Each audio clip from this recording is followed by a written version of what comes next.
We will keep fighting to the end. So Alex, I got a question for you. Have I ever told you what a great singing voice I have? I have a question for you, Alex. Oh, I'm guessing you woke up this morning and you were thinking, okay, we're going to record a podcast tonight, and you were like, I know exactly what we're going to play for the intro music. No, I woke up this morning. This is what happened, dude. I woke up this morning and I got an email from my bank, and they said, "Guess what, Alex? Your house, we're closing on your house, and this is how much money you have to bring." And I was like, "We are the champions." When I saw my house payment number, I was like, "Oh." Is that good or bad? Like, I honestly can't tell if you're like, this is legit. No, it was good, dude. We walked away with the steal this time, so I am absolutely stunned at that. So we walked away with a ridiculous steal on a house. We're gonna pay a little under $600 for a pretty nice house, so I'm very happy. Nice, man. And that's 600,000, right? Yeah, that's a seminary student. Yeah, absolutely. But yeah. So yeah, I even told I played Sid with Jake, and I was like, I don't even care if I lose today. You just don't care. No, I don't care. I'm already the champion. I've won today. You could play Company of Heroes, and I could walk all over you, which never has happened. Right. And you'd be like, don't care. No, I feel like here you go, Andrew. Here's my Centaur tank. I would still play the "We Are the Champions." Oh, dude. It's been a good week, man, but it's going to be intense. Dude, Greek is hard, man. Greek is giving, there's a lot of vocabulary to memorize. Yeah, I'm preparing. That's the summer for me. So all you seminary students out there, you can let me know what I'm in for up and coming. Right. Especially if you've been to Covenant Theological Seminaries, any tidbits, any help. Alex had, you told me a great story, Alex, about the assistance your fellow seminary students gave you on selecting a Hebrew professor. Oh, yeah. Sounds like they gave you some great advice. Yeah, they sure did. All right. Said, Alex, pick the worst and hardest class you possibly can about the Apocrypha and do that for a while. And then you come did. back. Yeah, that sucked. That was miserable as crap. But dude, I got some there. Dude, did you hear that Tim Keller is he's retired? I guess he's basically retiring is what this amounts to. Yeah, I did hear that, man. I heard that Tim Keller is calling it quits over at North Central, something like that. Yeah, I don't know what some big church in NYC. Something Presbyterian, and I think inside the Beltway out there, I think is where his church is at. Yeah. So that's cool. I mean, he's had a great ministry. Dude. His work has been monumental, I think, especially in regards to practical theology. He is a champion on that front. I don't think anyone disagree with him, hate him, love him, whatever. I don't think you can disagree with the concept that when it comes to the practicals of how we live lives as Christians, Tim Keller knows what's good. Oh yeah, dude, he does. He's fantastic. So that was crazy, dude. Like, I was kind of blown away by that, but I guess he's been doing this for 30 years.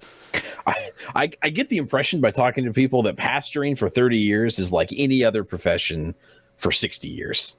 Dude, it is. Oh my gosh. Yeah, exactly. Yeah. The burnout is so high. Yeah. I think burnout is pretty high because it's the epitome of trying to balance the necessity of preaching the gospel and ministering to the flock, and then everyone else thinks you're there to please them for the most part. Not everyone. That would be an unfair assumption. Yes, a lot of people, even amongst us, right, Reformed people, because we always have this idea that we are in and of ourselves better than other people. That we get this concept that the problem is those non-appreciation of pastors never would happen amongst the Reformed circles, but the reality of it is. Happens a lot. Well, I mean, yeah. I mean, it's not even that. It's just that I think I remember reading a John McCarthy book on like, it was like about shepherds or shepherd preparement or preparing, for those who were considering going into the pastorate. And he was like, be prepared to go into the most overqualified and underappreciated field that exists. Like, you will be overqualified. You tell me, man? What's that? Yeah. Didn't you tell me that you were, I don't know, maybe it wasn't you, but you told me a story a long time ago that there was, a group of men who were preparing to go into seminary, preparing to go into the pastorate. And, they were going over some basic details. And one guy had one question is, how much can he expect to make monetarily in the first year. They just told him to leave. Are you the one that told me that story? Oh, yes. No, that was actually my original pastor. That was way back in the day. The guy who taught me Greek, my basically my mentor for years. Yeah, he was like, I think it was in a sermon. He mentioned it on one point. He was like, we were graduating seminary, and they had like a class as they were leaving seminary, like a what is it called? Like a parting lecture or something like that. And like, do you have it? And like, the professor was like, do you have any final questions? Anything else we can help you with before you graduate? And like the first guy raised his hand and said that, and that was basically his question. And he just remembered being shocked and kind of disappointed in that. And he was like, wow, we spent 4 years for that. And it happens. That's sad. It is, man. That's sad. So, well, I tell you what, we're going to talk about. I heard you've been challenged lately in your thinking, Andrew. I have, man. I have been challenged to some extent. Like, and you know how it goes, right? So, I tend to do this ideology thing where I tend to separate my worldview a little bit in areas that I don't think it should be separated. I tend to have my little box over here, which is my political worldview. Yeah. And then on the other box over here, I have my Christian worldview. And for some reason, I don't know if it's just because I'm an OC, like both those boxes. Engineer. Sorry. Yeah. All men organize their thinking in boxes. How everything has its own little box, and it goes in this box, and the boxes don't touch. You can't let the boxes touch. The boxes are not supposed to touch. Yeah. And of course, most importantly, we have our nothing box. Ladies out there, if you see a guy and he's just sitting there, or he's doing nothing, or he's staring at the wall, or he's looking at his phone blankly, he's in his nothing box. And we need that time sometimes. It's really sad, but we're that pathetic. And that's what I tell Keegan. Keegan's like, what are you thinking about? I'm like, nothing. And she's like, oh, come on. I'm like, no, seriously, there is no brain activity going on in my head whatsoever at all. And she's like, how can you even do that? And I'm like, we're special, Keegan. We have special gifts. But anyways, back rabbit trail, back to the central issue. I tend to have this negative view. I have this negative reaction. When I hear the word racism thrown around, I tend to this is sad, kind of roll my eyes a little bit. I'm like, there is a part of me, especially after the last 8 years where, Barack Obama was president and race became, I know it's been a central issue in this country for, centuries at this point. Right. Yeah. But I really do. And I've talked to people who've been alive a lot longer than me, and they agree with me that, the issue of race has become a hot button issue once again. There were for many years it was kind of a declining issue that we were a post-racial society, and then all of a sudden we elected the first black president, and it was like, oh my gosh, we are a bunch of racist scumbags after electing the first black president. But anyways, I tend to have this reaction that's like, oh, racism, it's overblown, it's pathetic. It's burnt out. I'm tired of talking about it. I don't want to talk about it anymore because I'm not a racist. I have never grown up with the family I've been in, with the people I've been surrounded by. I can honestly say I've never met anyone who is racist in my entire life, who at least outwardly said, I do not like people based upon some characteristic that is inherent in their race. I've never met anyone who has said that, because our culture looks down upon that, which is a good thing. I think that is a positive aspect, that our culture looks down on racism, that racism across the board is considered bad in the United States and Western civilization as a whole. I think that's a good thing. However, I've been going through my Christian ethics class, and I've been reading the great and awesome John Frame and his book, the Doctrine of the Christian Life. By the way, he is retiring. John Frame, after many years, I believe he teaches at RTS Orlando, is retiring. And by the way, Dr. Frame, that guy. I have no idea who that guy was until you said that. I was just like, I was nodding my head, but now I know who you're talking about. Wow. Yeah, John Frame. Yeah, absolutely. John Frame, by the way, he goes down in history. And I think it was on the subject of racism. Yes, it goes down in history, man. It's right here for the greatest footnote in any theological work ever. Because this is on the subject of race. You got to check this out real quick. So he's talking about how some races are better at certain, at particular activities than other races. He's recognizing that there seems to be a trend in that regard. And he's talking about NBA players and African Americans do tend, on average, to perform better in the NBA than white players do. And he says something along the lines like, perhaps there are even some whites who could compete with the best blacks in sprinting and jumping. Competition should be open to all within reason. And then there's footnote 18. It says, it is okay to exclude overweight 66-year-old seminary professors. that was important enough to him to footnote into his textbook. Exactly. Like, everyone should have a fair chance at playing basketball, except 66-year-old seminary professors. Yeah, those are the only. It's okay to be biased against those. You can discriminate against.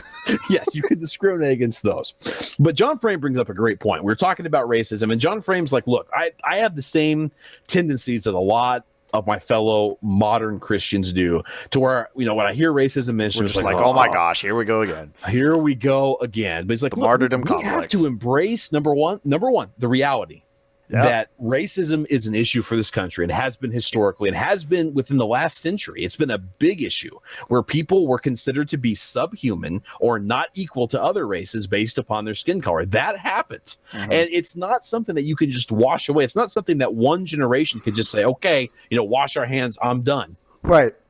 He makes a good point where he says it's absolutely not fair to blame the descendants. Let's say if of course I know this isn't true, but just for the sake of argument, your great-great-grandfather was a slave owner in North Carolina. Sure, because I know you're originally from North Carolina. It's not okay for people today of color to blame you for the sins of your father and to hold you accountable for it.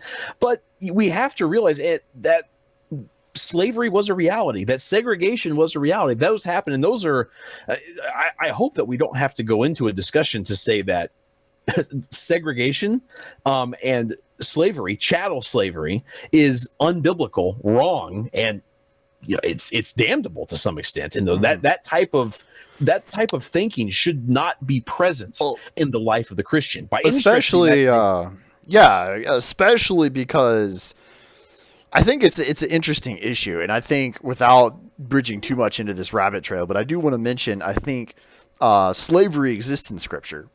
It's not overtly condemned in Scripture, but what we do see is the slavery that we're talking about, the slavery of the modern industrial colonial period of the Western civilization, was purely a racism-based slavery. It was purely, it wasn't just like, the Jews and the Gentiles and the Romans enslaving the people they conquered for a little while and turn them into gladiators, and you could win your freedom if you did so much. This was, all black people are subhuman and therefore only fit to serve white people. That was slavery based on a systemic. They were subhuman. Right. It was racist. It was inherently a racist slavery. It was inherently a degradation of humanity slavery. And I think that is important to be understood when you were talking about slavery in Scripture.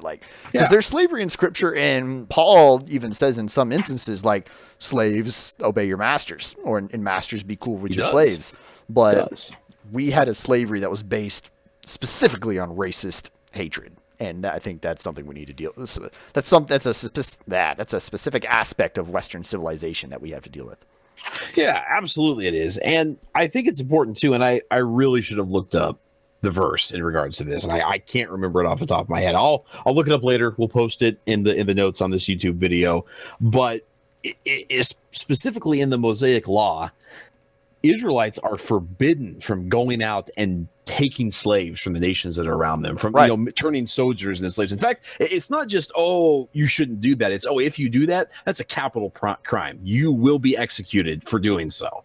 So, and that's really, if you think about American slavery of African Americans, that's exactly what happened, where people would go out and they would either buy from African tribes that enslaved their own people, or they would just go ransack, kill, rape, and capture people and bring them to a different country. And so even under, God's Mosaic law, the covenant law that he made with Israel, he clearly condemns that type of action. That's not acceptable. And it's not, once again, it's not like, you don't have 4 tassels on your cloak. That's a boo-boo. Right. No, it's like, if you go out and capture someone that doesn't live among you and turn them into a slave, you will be executed for it. it's a damnable offense. You will be deprived of your life if you do so. But here's the real thing that I wanted to talk about. We could talk about racism forever. I mean, that's a never ending topic. The specific area I wanted to discuss, the specific area I was challenged in, is frame. And by the way, I'll just tell people I've always looked for a source because I've always struggled with the questions surrounding slavery in the Bible. I found the best source I've ever come across is John Frame, chapter 34 in his book, The Doctrine of the Christian Life. He covers racism and biblical slavery in immense detail. Was extremely helpful in my understanding of it. I highly recommend it to all of you. But he has a subchapter in here. It's called Minorities and the Reformed Church. And I found this to be particularly interesting. And basically, here's what he lays out. This is the argument that he presents for us, is that there are not a lot of minorities present in Reformed churches. Now, specifically, because he's a part of the Presbyterian Church of America, he's more focused on the PCA. But it's not hard to go into like a Reformed Baptist church or a Dutch Reformed church, or it makes me uneasy to say that Lutherans are Reformed, like even Missouri Synod Lutherans. But I'm going to be super generous right now and say they're kind of the awkward cousin, right, in the Reformed movement. So we got the awkward cousin Reformed Missouri Synod Lutherans. You go into these churches, there is not a lot of ethnic presence in there. It's pretty much white men and women for the most part. That's what you're going to see in Reformed churches. Now, of course, there's exceptions. I mean, there's an African American family in the church that I go to, but for the most part, you're not going to find a large presence of people who are not white for the most part. And he makes some interesting arguments about this. For instance, I'm just going to read a couple of these. I'm not going to go through all of them, but he lays out some reasons as to why he thinks this may have happened. Number one was, historically, the Reformation has been a movement of scholars. In the churches, preaching has followed something of an academic model in style and content. This approach appeals to well-educated, who are also often relatively wealthy members of society. It tends to turn away others, in the present case, the relatively poor minorities. And that struck me because I got to admit, when I started reading this section, I started listening to the points he was making. I was like, come on, are you gonna say that we have to have some sort of quota? Are you gonna jump on the bandwagon of affirmative action and say, hey, we really need to make sure that our churches are broken down into a particular representation of specific ethnic minorities as well as white people? And of course, he doesn't make any argument to that at all. What the point he is making, he said, look, Reformed churches have often failed when it comes to outreach to ethnic minorities. And he makes some good points as to why that is. He talks about the educational gap, and he even discusses this one gentleman, I think his name was Dabney. Dabney, who was a Reformed guy, and he was... This is embarrassing. He basically made the argument that he called them Negroes. He said that they are not able to handle Reformed theology, the doctrine. I mean, a horrifically racist statement, and something that we can say is abjectly false. Right. But at the same time, he makes a good point. And something that made me uncomfortable is that when is the Reformed Church going to make an effort to penetrate into minority communities and bring the gospel to them? I mean, one thing that we always brag about in the Reformed community is that we, through our systematic theology, what we believe to be true about the Word of God, that we are able to make the best presentation of the gospel simply by preaching and expositing the Word. That's the best tool that we have because it's the tool that God gave us. It's the tool that God inspired. Sure, yeah. And I would back that statement up. I 100% agree that if you look back throughout history, the people who were the greatest missionaries in the world, you're talking people like George Whitefield, you're talking about the father of modern missions. And his name escapes me for some reason. I can't. Carey.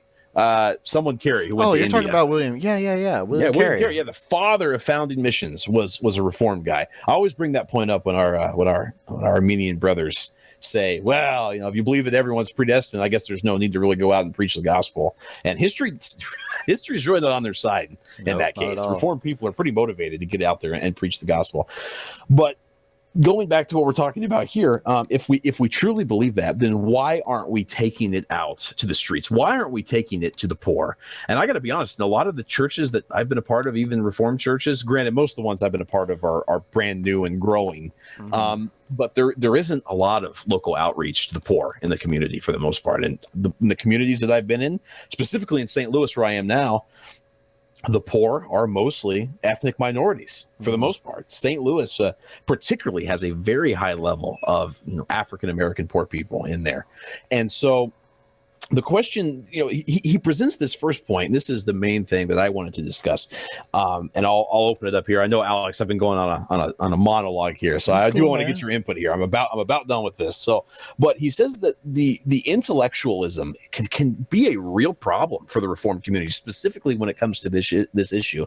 And now I've seen this in my own life, where I have allowed my desire for intellectual pursuits, which I do have a desire for. I enjoy the intellectual aspects of theology, of apologetics. I've allowed that to get in the way of ministering the gospel to other people. And unfortunately, you happen to see some of that through our past interactions. I know you and I have had some knockdown, drag out fights over apologetics in the past that sometimes weren't the most God honoring in their content, but specifically for when it comes to outreach for ethnic minorities, a lot of times, another comment that Dabney made is like, that's charismatic denominations exist for African-American people. I mean, just, horrible comments like that. And so the main point that I'm getting from this is we can't allow our desire for intellectual purity to drive us away from presenting the gospel from those who, in my opinion, need it a whole lot more than other sections of our society. Granted, all people need the gospel. That was very poorly worded, but people who are in desperate need of the gospel, just to be able to live a normal life, they need the gospel. They're not like some people who are, completely able to live a somewhat normal life. The people who are poor, whether you're white, black, purple, Hispanic, or an ostrich, doesn't matter. Those are the people that we have been specifically charged to go out, not only to provide for their spiritual needs, but also as a church to provide for their physical needs as well. Yeah, no, absolutely. It is interesting that he cites the point that our Reformed churches, the churches that we believe, you and me especially believe, hold by far the highest degree of biblical truth and good and solid doctrine and, the passing of church history and, faithfulness with the church fathers and all that, are largely white. They are. That's the bottom line. They are. And, I think there's a lot that goes into that. There is. Yeah, there is. Obviously, there's failures on our part, but there's also a lot of cultural barriers and a lot of, and I'm not even talking about necessarily African American. Like in Louisville, and where I live, there's a big population of Middle Eastern. There's Pakistanis. There's a big Pakistani Lebanese community. Those are two different big communities there in Louisville, and we're still working on. There's a couple churches that are really working on efforts to try and get there and get the gospel in there. And how do we even do that? Like, we don't speak Pakistani, so it's a process. And it is. And I mean, Reformed theology has been in a lot of white Western civilization up to this point. The Reformation was in Europe. Yeah, the Reformation was in Europe, and it's kind of trickled down a little bit like that, which is not excusing. It's just it's a historical data, but right. But that's something else that I find to be exciting. Is historically, right, Western civilization has been the stronghold of Christianity for the most part. Right. Yeah. But one thing that one of my professors said the other day that I found very interesting is that the United States, which has traditionally been one of the most Christian nations in society, and also historically has probably been one of the most reformed countries in society. If we're talking about the Reformed tradition, it's been very well preserved, and it frankly is booming here in the United States right now. I think we are on the cusp of what we can for sure call a mini Reformation, and hopefully, I hope to be on a large, grander scale of a full-blown Reformation Renaissance, I hope. Right. But Professor Doriani said that the United States is number one, not the fastest growing Christian society, and it's not the fastest growing Reformed Christian society by any stretch of the imagination. He said that primarily, both those categories, those primarily belong to China and several countries in Africa, where the gospel, specifically the Reformed gospel, is growing rapidly. And one of the nations that I immediately come to mind in my thinking is Zambia. We have some very good friends that have been missionaries in Zambia. She's for probably coming up on 15, 14 years, something along those lines. And actually, funny story, they weren't Reformed when they went there, but my family sent them the documentary Amazing Grace. I don't know if you've ever seen that documentary, but it basically highlights the history of the Reformed tradition and gives some good arguments, particularly to the 5 points of Calvinism. And they actually became Reformed by watching that documentary, and they're Reformed missionaries over right now. And there's been in talking to them, there's been a boom. I don't know how else to put it, of a desire for the gospel, specifically of the Reformed gospel. I don't know if you remember, but recently Vodi Bakum picked up a couple years ago and moved to Zambia, the capital, Lusaka, where they're opening a Christian seminary. And I believe he's going to be the president of that Christian seminary. So, I mean, obviously this idea that, the Reformed gospel is, because there have been many people, according to Professor Frame, Dr. Frame, over the years who have said, well, the Reformed tradition is best left to the white, European societies, because that's where the appeal is. And I think that's flatly wrong. I think anywhere where you preach the gospel and you teach the importance of expositing the word, and if you have the principles of the Reformation, the 5 solas, at the forefront of what you're teaching, then I think the Reformed tradition flows out of that. I mean, it's not not a racist ideology. It's truth, and every human being created in the image of God is capable of understanding and embracing truth. And I mean, Frame makes another good point that I really think is good. Actually, you hit on it, Alex. It's that how do we take it into those communities? And in all honesty, Alex, you and me, we're probably not the best suited to lead that effort. You and I are probably not well equipped to go into the urban society and try to mend into that culture. One, because I won't speak for you. I don't feel like that's my specific calling. I'm more than willing to go over and assist in those efforts and help, but I don't think I would. I don't think I've been given the best characteristics and traits to go into that movement. Obviously, the best people to do it are those that God has called out of that community, who have embraced these things to go back into those communities, and for which we need to be ready to assist in. We need to be ready to help. Sure. Those people who are trying to accomplish that. And, he makes another great point. I love this. He's talking about, Frame is really big on talking about the intellectual aspect. And I know we need to get wrapping up. So I'll close with this thought. I thought this was a great takeaway. Sure, man. It's cool. That the New Testament writers, we're Paul aside, these aren't people who are intellectuals, and they wouldn't have been considered to be intellectuals in the time in which they were living. A large majority of them were fishermen, were blue collar workers, right? Yeah, right. They and you can back me up on this because you've done more study in this area than I have, but they didn't write in the intellectual tongue of the day. They wrote in Koine Greek specifically, which was the common language. That's what the commoners spoke in and of the day. And so these, their concern was not to appear to be intellectual, which is, I'll confess, honestly, something that I covet a lot of times, is to appear to be a Christian intellectual. I love, I selfishly covet to be called a Christian intellectual, but that was not the point of the gospel writers. It was to get the truth, the gospel truth, into the hands of everyday average people. And that needs to be our goal as well. Absolutely, man. No, I agree. It's something that you and I love theology. We love to talk about theology. We love to talk about the hypostatic union and presuppositional apologetics. But you know what? That's not the gospel, and it's not. And that's not what saves people. That's something that edifies us on, some levels, but that's not what everyone we need to be preaching the gospel. That's something that is critical. That's something that we miss a lot of the time. We don't need to be preaching the hypostatic union. We don't need to be preaching presuppositional apologetics. And it's something that we as seminary students and as, professors and pastors, whatever be the case, eventually one day we need to bear in mind. But yeah, that's good stuff, man. That's cool. I'm glad that ethics class is fun, man. It sounds legit. It is. It's good stuff. All right, guys. Well, thanks so much for tuning in. Give us your thoughts. By all means, feel free to give us your thoughts. Andrew, what's the social stuff? I don't even know. Oh yeah, be sure to hit us up on Twitter and Facebook. It's Alex's. Alex has often said that these are the best Twitter handles Facebook handle he's ever seen. It's at Reborn Narwhal. Yeah, on Twitter and Facebook. So make sure to hit us up. What's wrong with you for not liking keep up? You can keep up with a lot of the other fun stuff we do aside from Reborn Radio, and we'll look forward to seeing you guys next week. All right, guys. You all have a great night. Take care. God bless.